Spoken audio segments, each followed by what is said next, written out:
Shalom, jemaat Tuhan yang kasih Tuhan, dimanapun saudara berada. Saya percaya sore hari ini atau pagi hari ini buat jemaat di pesantren, semuanya sehat dan dalam keadaan sejahtera. Haleluya. Mari kita sama-sama satukan hati, kita mau masuk dalam firman Tuhan. Angkat pujian ini, sama-sama naikkan pujian ini.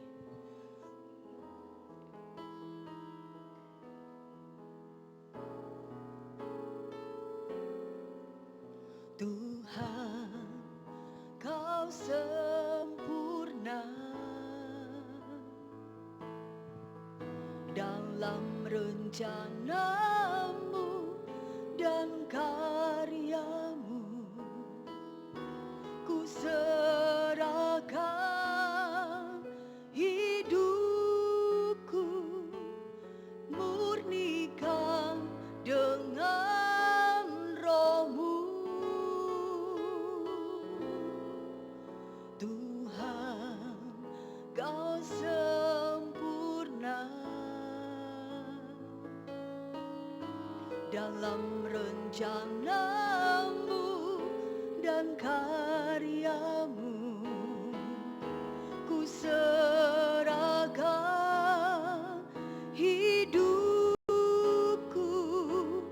murnikan dengan roh-Mu. Hidupku menggenapi firman-Mu, tanda mujizat sertai tiap langkahku. Kau bersamaku di dalamku, jadi bukti kebesaran-Mu. Sekali lagi angkat pujian ini. Kami mau datang padamu Tuhan. Tuhan, Kau sempurna dalam rencanamu dan karyamu. Ku serahkan hidupku, murnikan dengan roh-Mu. Tuhan Yesus, Tuhan, Kau sempurna dalam rencanamu dan karyamu. Ku serahkan hidupku, murnikan dengan roh-Mu. Hidupku menggenapi firman-Mu. Haleluya. Tanda mujizat sertai tiap langkahku. Kau bersamaku di dalamku, jadi bukti kebesaran-Mu. Hidupku Tuhan, hidupku menggenapi firman-Mu. Haleluya Tuhan. Tanda mujizat sertai tiap langkahku. Kau bersamaku di dalamku, jadi bukti kebesaran-Mu. Jadi bukti kebesaran-Mu. Jadi bukti kebesaran-Mu.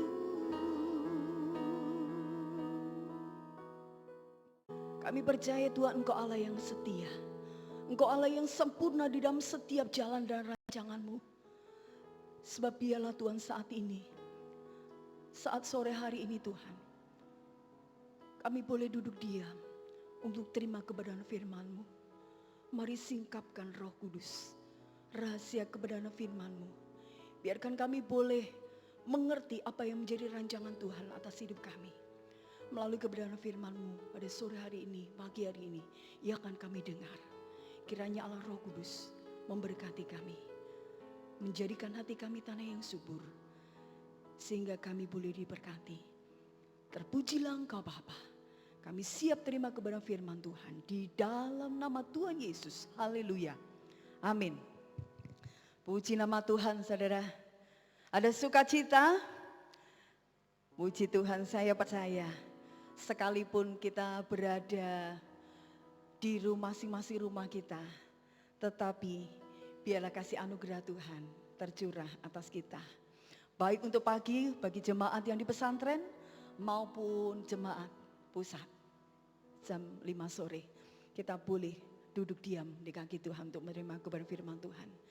Saudara kekasih Tuhan, hari-hari ini kita sedang memang dilanda dari sebuah wabah yang sangat luar biasa sekali. Corona, saudara. Kejadian yang sangat luar biasa. Saya menyadari saudara, usia saya yang segini, baru melihat keadaan ini sangat luar biasa. Sehingga kita harus beribadah di rumah-rumah. Tetapi saya percaya, Tuhan melihat, Tuhan memantau, Tuhan mengendalikan semuanya. Akibat wabah corona yang demikian dahsyat saudara, mengakibatkan goncangan besar. Bagaimana tidak? Ekonomi dunia saat ini, coba kita lihat di perusahaan-perusahaan, beberapa perusahaan, swalayan pertokoan, beberapa tempat kerja yang harusnya ada aktivitas untuk tetap mereka bergerak di dalam ekonomi, mereka ada beberapa yang sudah tutup, mengalami krisis. Bahkan di mana-mana terjadi kepanikan, ketakutan. Belum lagi ada kemarahan. Kemarin saya lihat status dari seorang rekan. Dia yang bekerja di rumah sakit. Dia mengalami ketakutan. Setiap kali mereka berangkat mau kerja, ada yang sampai stres. Mereka sampai menangis karena mereka ketakutan. Keadaan kita seperti orang yang terisolasi, kekacauan di mana-mana, dan itu kita masuk kekacauan global. Bapak Jokowi beberapa waktu lalu katakan 185 sudah corona sudah masuk ke sana saudara. Nah, tetapi kita percaya kita tidak berjalan sendiri. Ada Tuhan yang menyertai kita. Ada Tuhan yang pegang kendali atas situasi dunia ini. Sebab itu saudara, mari kita akan belajar. Ketika saya berdoa saudara, ketika kita semua harus banyak berada di rumah, waktu untuk kita boleh merenung. Ketika di dalam perenungan, ketika di dalam saat teduh kita, saya secara pribadi pun saya coba, Tuhan tolong singkapkan rencanamu apa untuk dunia ini saudara. Saya yakin saudara, saya nangkap sesuatu saudara. Dunia ini sepertinya sedang direstart saudara. Semuanya harus kembali kepada titik nol. Untuk apa? Saudara, untuk apa? Semua sudah kehidupan yang sepertinya sudah tinggal di dalam zona yang nyaman seperti hari-hari ini dunia lakukan. Itu tiba-tiba semuanya terhenti. Nah, satu hal kita mau melihat kerinduan Tuhan. Untuk kita berjaga saudara. Tuhan mau umat Tuhan berjaga untuk dipersiapkan. Bagaimana menjadi umatnya yang kudus. Umatnya yang kudus. Umat yang siap dimurnikan. Umat yang siap dipersiapkan menjadi pasukan-pasukan imamat-imamat raja nih. Sebab itu saya ajak untuk kita melihat poin yang pertama saudara. Kita yakin saudara. Keadaan kita boleh seolah-olah kita ini sedang direstart saudara, tetapi mari kita belajar apa kehendak Tuhan, yaitu kehendak Tuhan supaya kita ini dipersiapkan Tuhan, dimurnikan Tuhan untuk kita bersiap diri menjadi umat yang lebih layak di hadapan Tuhan. Bagaimana menjadi umat yang layak di hadapan Tuhan? Kita bisa melihat di dalam saudara Ibrani pasal 12 ayat 14. Kita akan mau baca bersama-sama. Umat yang layak di hadapan Tuhan. Umat yang bagaimana? Ibrani pasal 12 ayat 14. Di sana dikatakan firman Tuhan. Berusahalah hidup damai dengan semua orang dan kejarlah kekudusan. Sebab tanpa kekudusan tidak ada seorang pun akan melihat Allah. Rencana Tuhan yang indah saudara, Tuhan mau gereja Tuhan, setiap kita boleh memandang Allah secara pribadi, boleh menikmati Allah secara pribadi, boleh mengalami perjumpaan Allah secara pribadi. Sebab itu yang pertama saudara, bagaimana kita menjadi umat yang layak di hadapan Tuhan? Yang pertama, mari kita hidup di dalam kekudusan. Alkitab mengatakan berusahalah hidup damai, menjauhkan dari diri dari perselisihan, pertengkaran dengan semua orang, dan kejarlah kekudusan. Sebab tanpa kekudusan tidak ada seorang pun yang bisa melihat Allah. Hari-hari ini saudara, mari kita lihat dunia ini saudara. Mari kita lihat sekitar kita.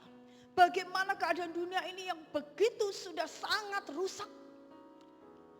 Kita lihat, jarang sekali kita melihat anak-anak yang hidup hormat seperti dulu.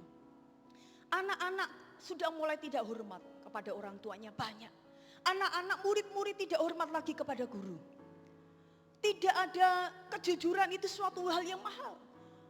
Moral mulai merosot saudara. Bahkan kita lihat LGBT, pernikahan sejenis, pernikahan antara kakak dan adik, orang tua dan anak, ini terjadi. Dan yang lebih mengerikan, Imamat pasal 18, saudara bisa catat, Imamat 18 ayat 22 sampai 23. Di sana pun sudah tertulis firman Tuhan bahwa dunia begitu rusak, dan waktu itu saat itu pun pada waktu terjadi saat itu dan perjanjian lama itu terjadi bahwa manusia bahkan melakukan hubungan seks dengan binatang. Dan kita lihat hari-hari ini saudara, berita itu bukan hal yang asing lagi. Itu yang terjadi apa? Interseks saudara. Keadaan yang demikian sudah sangat rusak. Sebab itu mari bagi anak Tuhan saudara, jangan puas kita, aku sudah Kristen berarti aku sudah masuk surga. Jangan terlalu pede saudara. Karena apa saudara? Orang kalau kita mau keselamatan itu sampai kepada kita di ujung hidup kita, sampai pada kekekalan, orang itu harus setia sampai akhir. Dan orang itu, kita ini orang percaya harus hidup di dalam Dia. Mengapa artinya, apa artinya hidup di dalam Dia? Artinya hidup melakukan kehendak Allah, melakukan firman Tuhan. Dan kekudusan ini hari-hari ini menjadi sesuatu yang sangat sulit untuk kita temukan. Saudara, banyak sekali kita lihat dunia begitu rusak. Dan Allah mau saudara, umat Tuhan dibangunkan kembali. Ayo mulai hidup kembali kepada panggilan Allah. Yaitu kita dipanggil Allah menjadi umat yang kudus. Umat kepunyaan Allah. Mengapa kita harus hidup dalam kekudusan? Karena Allah kita Allah yang kudus. Kesempatan yang indah saudara. Kita boleh hampir setiap kita, pemerintah mendengungkan jangan keluar rumah. Mari pakai kesempatan itu untuk kita mempelajari, mengoreksi kehidupan kita. Hal apa yang harus kita lakukan? Mari kita banyak mengoreksi. Mari kembali ke kebenaran firman Tuhan, bahwa kita harus hidup dalam pertobatan. Yang pertama saudara, yang kedua kita akan lihat bagaimana menjadi umat yang layak saudara. Umat yang layak saudara, hal yang kedua yang mau kita pelajari. Tuhan itu peduli saudara. Tuhan itu peduli dengan keluarga. Kita tahu bahwa mujizat yang pertama kali dilakukan Tuhan di Kana, itu adalah mujizat pertama kali yang dilakukan di tengah-tengah keluarga. Keluarga lembaga yang terkecil. Tetapi Allah peduli dengan lembaga itu. Iblis berusaha menghancurkan keluarga itu. Ketika iblis menghancurkan keluarga itu, maka masyarakat pun akan hancur. Dan desa, kota, bahkan bangsa akan hancur. Sebab itu, mari kita kembali kepada panggilan Allah. Tuhan mau, Tuhan memiliki rencana bagi setiap keluarga-keluarga. Tuhan mau setiap keluarga boleh dipulihkan Tuhan. Kenapa saudara? Pada hari-hari ini terjadi. Kalau saya pernah mendengar saudara, banyak anak-anak muda, mereka broken home. Banyak anak muda jatuh dalam narkoba, seks bebas. Kenapa saudara? Sudah tidak ada kontrol lagi dalam keluarganya. Keluarga sudah mulai cuek. Orang tua mereka sudah kurang begitu lagi, kurang perhatian kepada anak. Sehingga kita lihat, anak-anak juga masing-masing sibuk. Anak-anak sibuk dengan keinginan pribadinya. Angka perceraian sudah meningkat. Bahkan hari-hari ini bahwa yang kita lihat malahan saudara itu pengaruh media. Kita lihat saudara, bayangkan mungkin di keluarga kita pernah ada, bahkan mungkin sering terjadi. Ketika ada di rumah, berapa banyak ketika keluarga itu kumpul bersama, keluarga itu saling lihat TV bersama, bercengkrama bersama, berapa banyak dan berapa persen untuk masih kita lakukan. Tetapi keadaan yang hari-hari ini terjadi, media sosial ketika berada di tangan, masing-masing orang sudah sibuk di tangan sendiri, kurang lagi peduli saudara. Nah saudara, komunikasi ini penting. Mari dengan situasi yang kita dibawa, dipaksa, seolah-olah dipaksa untuk mengadakan waktu mesbah keluarga seperti ini. Kita juga diberi kesempatan untuk banyak waktu lagi. Yang pada awalnya keluarga bapak-bapak sibuk cari uang. Mereka sudah mulai ada waktu untuk anak dan istrinya. Kesempatan, mari kita bangun komitmen, mari kita bangun kekeluargaan kita bangun komunikasi kita dengan anak-anak kita. Sehingga di situ ada kehangatan, kasih antara orang tua dan anak saudara. Karena apa saudara? Mari kita akan lihat di dalam Lukas pasal 1 ayat 16 sampai 17. Lukas pasal 1 ayat 16 sampai 17. Di sana katakan, ia akan membuat banyak orang Israel berbalik kepada Tuhan Allah mereka. Dan ia akan berjalan mendahului Tuhan dalam roh dan kuasa Elia untuk membuat hati bapak-bapak berbalik kepada anaknya. Dan hati orang-orang durhaka kepada pikiran orang-orang benar. Dan dengan demikian menyiapkan bagi Tuhan suatu umat yang layak baginya. Nah saudara, ini Yohanes Pembaptis disiapkan Tuhan. Tetapi untuk gereja Tuhan hari-hari ini, kita juga sedang dipersiapkan menjadi umat yang layak di hadapan Tuhan. Untuk apa? Membuat hati bapak-bapak berbalik kepada anaknya. Dan membuat hati orang-orang yang durhaka kepada pemikiran orang-orang yang benar. Anak-anak dikembalikan.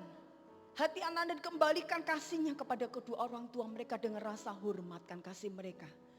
Anak orang tua juga sama. Mulai dipulihkan oleh Tuhan. Melalui apa? Melalui keberadaan kita. Mesbah keluarga. Mari bangun mesbah keluarga saudara. Ini kesempatan kita. Kita boleh beribadah dengan papa mama. Anak memimpin. Ayah memimpin. Yang satu memimpin doa. Yang satu memimpin baca firman. Yang satu memimpin pujian. Semuanya menjadi imam saudara. Tangkap hati Tuhan saudara. Tuhan peduli dengan keluarga kita saudara. Tidak ada rancangan Tuhan yang kebetulan saudara. Semua Tuhan kendalikan. Tuhan tahu apa yang terjadi terbaik untuk umatnya. Sebab itu saudara, mari belajar. Untuk kita boleh hidup lagi menjadi orang yang takut akan Tuhan.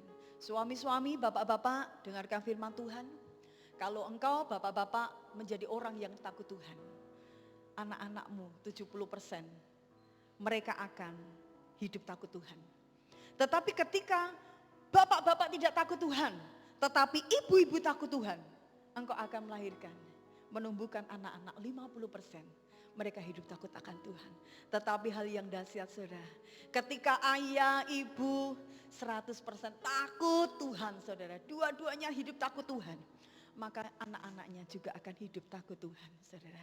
Ini yang kita harus kerjakan saudara. Kita dipanggil, orang tua mari kita dipanggil untuk membawa keluarga kecil kita di hadapan Tuhan. Mempersiapkan anak-anak kita untuk mereka boleh dipakai Tuhan. Untuk menggenapi rencana Tuhan atas kehidupan mereka. Tuhan punya rencana bagi setiap anak-anak bapak, ibu dan saya. Sebab itu mari persiapkan mereka biar mereka boleh dipakai Tuhan. Sekali lagi saudara, iblis ingin menghancurkan keluarga-keluarga. Iblis ingin hancurkan anak-anak muda. Tetapi dengarkan saudara, Tuhan peduli. Tuhan mau pulihkan keluarga kita. Yang hari-hari ini mungkin ada kebencian, ada kepahitan. Mulai lepaskan pengampunan saudara. Lepaskan pengampunan supaya keluarga kita diberkati Tuhan. Mazmur 1:3 katakan, sungguh alangkah baik dan indahnya apabila saudara rukun. maka di sana akan dicurahkan berkat Tuhan. Haleluya. Yang ketiga, saudara, yang terakhir, bagaimana kita harus menjadi umat yang layak. Menjadi umat yang layak itu menjadi Tuhan akan membawa kita untuk hidup lebih dekat lagi kepada Tuhan.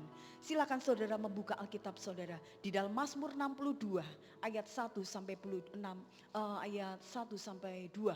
Mazmur 62 ayat 1 sampai 2. Untuk pemimpin biduan menurut Yedutun, Mazmur Daud, daripadanya lah keselamatanku, hanya dialah gunung batuku dan keselamatanku. Ayat 3 saudara. Nah kita kembali, pemazmur memiliki pengalaman, hanya dekat Allah saja aku tenang. Nah saudara, hanya dekat Allah saja. Saudara, hari-hari ini saudara banyak orang ketakutan. Hari ini orang panik saudara. Kalau saudara panik, saudara ketakutan, mari mulai datang pada Tuhan. Karena dikatakan, hanya dialah, dekat Allah saja, maka jiwa saudara akan tenang. Tidak ada tempat yang mendatangkan rasa aman, damai sejahtera, ketenangan selain di dalam Dia. Nah saudara, kita melihat Tuhan mau menyiapkan umat yang layak, yaitu umat bagi kita, gereja Tuhan, akan dibawa Tuhan untuk hidup semakin dekat dengan Tuhan. Untuk hidup melekat dengan Tuhan. Nah kita akan lihat saudara, ciri orang yang dekat dengan Tuhan itu, orang itu percaya pada Tuhan. Di dalam segala sesuatu orang itu belajar percaya kepada Tuhan. Orang yang percaya kepada Tuhan dalam keadaan apapun, dia percaya bahwa Tuhan itu baik. Apapun yang dilakukan Tuhan, Tuhan itu baik.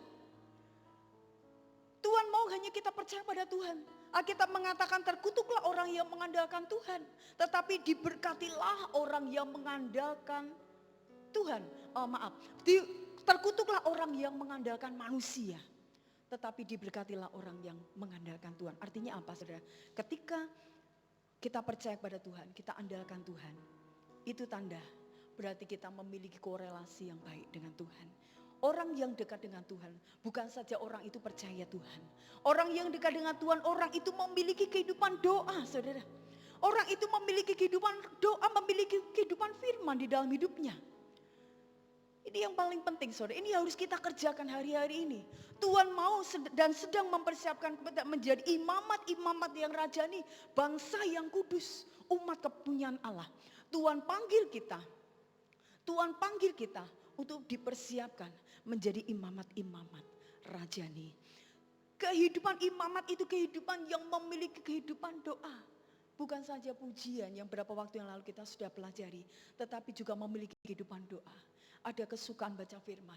Kalau selama hari ini tidak ada dalam kehidupan sekeluarga besar kita, mari kembali saudara, panggilan Allah untuk membawa saudara dan saya, panggilan Tuhan untuk membawa kita hidup dekat dengan Tuhan, sehingga Tuhan itu membuat kita layak untuk menjadi umat yang sedang dipersiapkan Tuhan masuk di dalam masa penuaian di akhir zaman ini saudara.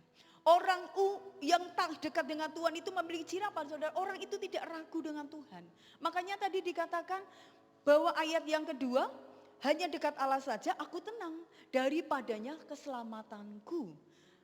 Hanya dialah gunung batuku dan keselamatanku, kota bentengku, aku tidak akan goyah.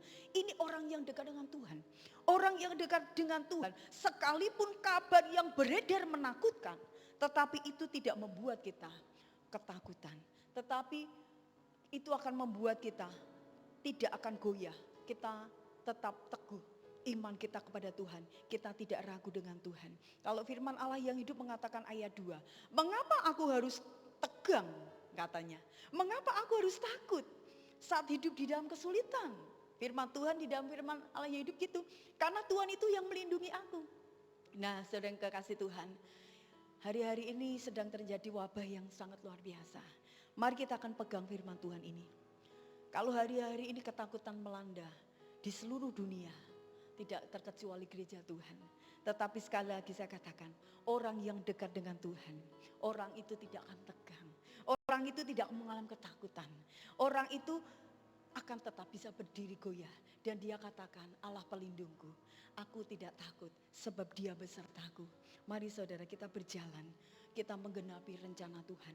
Tuhan sedang persiapkan setiap saudara dan saya untuk dibawa lagi, dimurnikan lagi untuk menjadi umat yang kudus. Sebab itu pesan firman Tuhan 3 hal, hidup dalam kekudusan. Mari usahakanlah mesbah keluarga dalam hidup kita. Mari bangun kembali keluarga kita sehingga Tuhan boleh memulihkan keluarga kita. Yang ketiga, mari dekat lagi kepada Tuhan. Karena umat yang layak di hadapan Tuhan, cirinya orang itu dekat dengan Tuhan. Kiranya firman Tuhan ini memberkati kekasih Tuhan semuanya. Shalom. Tuhan Yesus memberkati. Haleluya. Mari kita mau berdoa. Terima kasih Bapa buat kebenaran firman pada malam hari ini. Kami bersyukur memiliki Tuhan yang senantiasa baru kasih setia Tuhan. Yang memiliki rancangan yang baik, rancangan yang besar atas setiap gereja Tuhan. Atas pribadi-pribadi, atas keluarga-keluarga. Tuhan, hamba-Mu sudah sampaikan kepada firman Tuhan. Hamba-Mu di sini berdoa Tuhan untuk setiap umat Tuhan.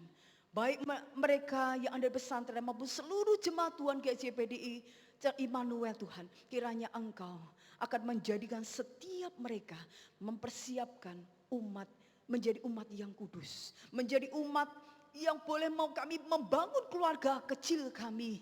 Terus dipulihkan Tuhan. Sehingga kami boleh hidup. Sehingga kami boleh terus dekat dengan Tuhan. Terima kasih Bapa, Engkau memberkati mereka menjadi pelaku-pelaku firman Tuhan. Terima kasih buat kebenaran firman Tuhan. Di dalam nama Tuhan Yesus. Haleluya. Amin.